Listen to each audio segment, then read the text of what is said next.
யாருன்னா வரலாம், யாருன்னா போலாம். ஆனா எப்படி விசேஷமான இடமா மாறினது? நீ கேட்கலாம், உண்மையிலே விசேஷமான இடமா? உண்மையிலே விசேஷமான இடமா தான் மாறிச்சது. நீ கேட்கலாம் எப்படின்னு. எப்படி தெரியுமா? ஒரு காஞ்சி போன குச்சி எடுத்து உள்ளே இருக்கிறான் ஒருத்தன். காஞ்சி போன ஒரு குச்சி, எந்த ஒரு ஜீவனுமே இல்ல. ஏற்கனவே யாரோ ஒச்சு போட்டுக்கிறாங்க கீழே அந்த குச்சி. வேறு கிடையாது, எதுவுமே கிடையாது, காஞ்சி போச்சு. இலை கிடையாது, பட்டை கிடையாது, எல்லாம் உருவப்பட்டது. ஒரு சாதாரண ஒரு குச்சி, செத்து போன ஒரு குச்சி.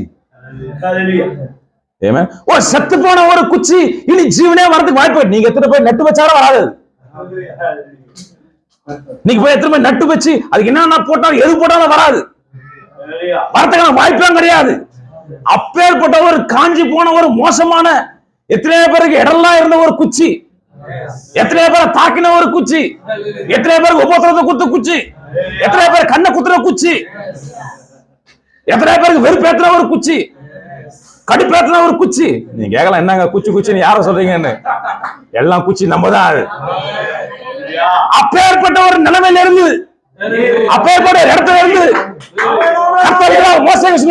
எடுத்துக்கொண்ட விதமா உள்ளே வை.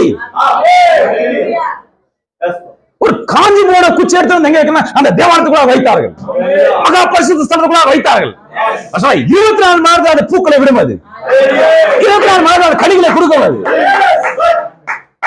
வாய்ப்பு உண்டா? நாசத்திலிருந்து நன்மை வரக்கூடுமா? இருக்க வேண்டிய இடத்துல இருந்தா நன்மை வரக்கூடும். இருக்க வேண்டிய இடம் முக்கியமானது. அது எடுத்துக்கொண்டு உள்ள வந்து வைத்தார்கள். அந்த காஞ்சி போன குச்சி வேற கிடையாது, எதுவுமே கிடையாது, எதுவுமே கனெக்டடா கிடையாது. ஆனா அப்பேற்பட்ட ஒரு குச்சி 24 மணி நேரத்தில் அது அதுமாக பூக்களை விட ஆரம்பித்தது. அதனால சொன்னேன், அது ஒரு விசேஷமான ஒரு இடம். எப்படிங்க ஒரு வேறு கூட இல்லாம ஒரு செத்து போன ஒரு குச்சி அதுமாக ஜீவனை பெற முடியும்னா, நான் சொல்றோம், தேவன் அங்கே இல்லாமல் அதை செய்ய முடியாது. அவங்க கடவுள் இருக்காரு எப்படிங்க நீங்க சொல்றீங்க? அப்படி கேட்ட நான் சொல்றேன், ஒண்ணுமே இல்லாத போது மனுஷனை தேவன் உண்டு பண்ணார்.